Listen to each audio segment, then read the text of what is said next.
The only comparable threat had come some 13 months earlier on the basis of consistently high sales through the worst of the Depression.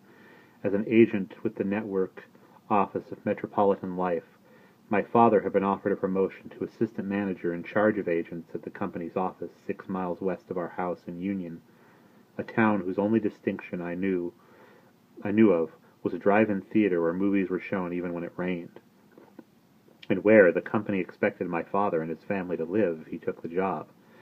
As an assistant manager, my father could soon be making $75 a week, and over the coming years as much as $100 a week, a fortune in 1939 to people with our expectations. And since there were one-family houses selling in Union for a depression low of a few $1,000s, he would be able to realize an ambition he had nurtured growing up penniless in a Newark tenement flat to become an American homeowner. Pride of ownership was a favorite phrase of my father's, embodying an idea real as bread to a man of his background, one having to do not with social competitiveness or conspicuous consumption, but with his standing as a manly provider. The single drawback was that, because Union, like Hillside, was a Gentile working-class town, my father would most likely be the only Jew in the office of some 35 people, in an office of some 35 people, my mother the only Jewish woman on our street, and Sandy and I the only Jewish kids in our school. On the Saturday after my father was offered the promotion, a promotion that above all would answer a Depression family's yearning for a tiny margin of financial security, the four of us headed off after lunch to look around Union. But once we were there and driving up and down the residential streets, peering out at the two-story houses, not quite identical, but each, nonetheless, with a screened front porch and a mown lawn and a piece of shrubbery and a cinder drive leading to a one-car garage, very modest houses, but still roomier than our two-bedroom flat, and looking a lot like the little white houses in the movies about small-town salt-of-the-earth America. Once we wwere there, our innocent buoyancy about the family ascent into the homeowning class was supplanted predictably enough by our anxieties about the scope of Christian charity. My ordinarily energetic mother responded to my father's, "What do you think, Bess?" with enthusiasm that even a child understood to be feigned, and young as I was able to surmise why, because she was thinking, "Ours will be the house where the Jews live. It'll be Elizabeth all over again." Elizabeth, New Jersey, when my mother was being raised there in a flat over her father's grocery store, was an industrial port a quarter the size of Newark, dominated by the Irish working class and their politicians and their tightly knit parish life that revolved around the town's many churches. And though I never heard her complain of having been pointedly ill-treated in Elizabeth as a girl, it was not until she married and moved to Newark's new Jewish neighborhood that she discovered the confidence that led her to become first a PTA grade mother, then a PTA vice president in charge of establishing a kindergarten mothers club, and finally the PTA president, who, after attending a conference in Trenton on infantile paralysis, proposed an annual March of Dimes dance on January 30th, President Roosevelt's birthday. That was accepted by most Newark schools. In the spring of 1939, she was in her second successful year as a leader with progressive ideas, already supporting a young social studies teacher keen on bringing visual education into Chancellor's classrooms, and now she couldn't help but envision herself bereft of all that had been achieved by her becoming a wife and a mother on Summit Avenue. Should we have the good fortune to buy and move into a house on any of the Union streets we were seeing at their springtime best, not only would her status slip back to what it had been when she was growing up the daughter of a Jewish immigrant grocer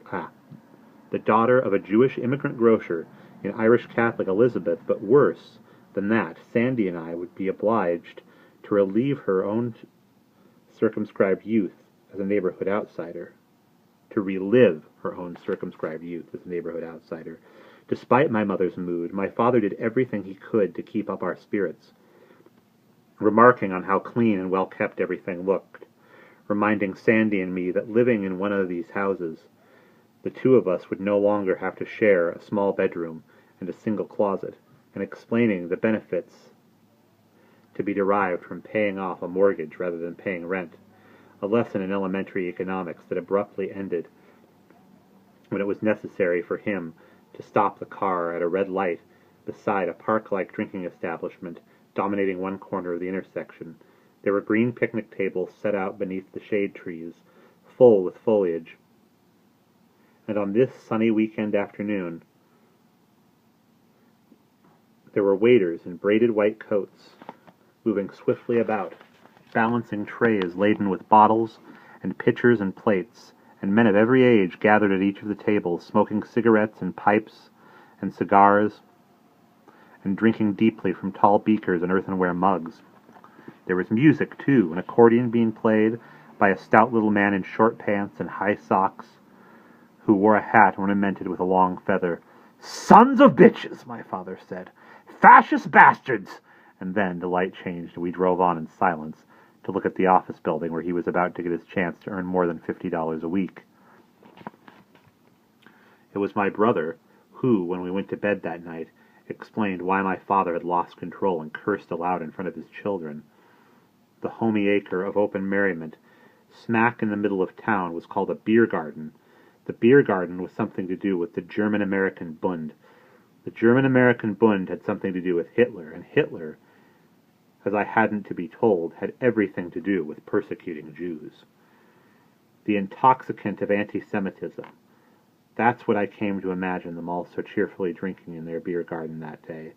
Like all the Nazis everywhere, downing pint after pint of anti-Semitism, as though imbibing the universal remedy. My father had to take off a morning of work to go over to the Home Office in New York, to the tall building whose uppermost tower was crowned with the beacon his company proudly designated the light that never fails, and informed the superintendent of agencies that he couldn't accept the promotion he longed for. "It's my fault," announced my mother as soon as he began to recount at the dinner table what had transpired there on the 18th floor of 1 Madison Avenue. "It's nobody's fault," my father said. "I explained it before I left, what I was going to tell him. And I went over and I told him, and that's it. We're not moving to Union Boys. We're staying right here." "What did he do?" my mother asked. "He heard me out." "And then?" she said. "He stood up and shook my hand." "He didn't say anything?" "He said, 'Good luck, Roth.' He was angry with you. Hatcher is a gentleman of the old school. Big 6-foot goy. Looks like a movie star. 60 years old and fit as a fiddle. These are the people who run things best. They don't waste their time getting angry at someone like me." "So now what?" she asked, implying that whatever happened as a result of his meeting with Hatcher was not going to be good and could be dire. And I thought I understood why. Apply yourself and you can do it. That was the axiom in which we had been schooled by both parents. At the dinner table, my father would recite to his young sons, time and again, "If anybody asks, 'Can you do this job? Can you handle it?' you tell them absolutely. By the time they find out you can't, you'll already have learned, and the job will be yours. And who knows? It might turn out to be the opportunity of a lifetime." Yet over in New York, he had done nothing like that. "What did the boss say?" she asked him. The boss was how the four of us referred to the manager of my father's Newark office, Sam Peterfriend.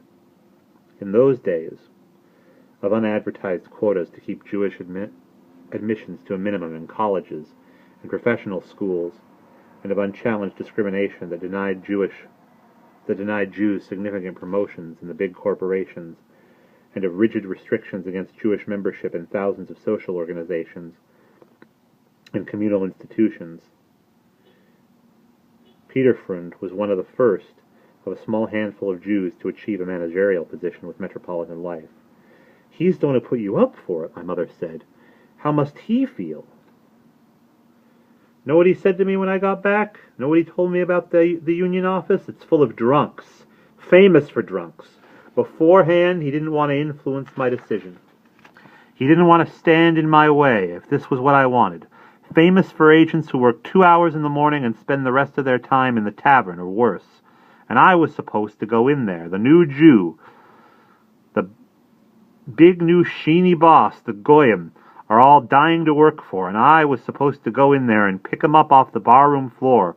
I was supposed to go in there and remind them of their obligation to their wives and their children. Oh, how they would have loved me, boys, for doing them the favor. You can imagine what they would have called me behind my back. No, I'm better off where I am. We're all better off. But can the company fire you for turning them down? Honey, I did what I did. That's the end of it. But she didn't believe what he'd told her the boss had said. She believed that he was making up what the boss had said to get her to stop blaming herself for refusing to move her children to a Gentile town that was a haven for the German-American Bund, and by doing so denying him the opportunity of his lifetime.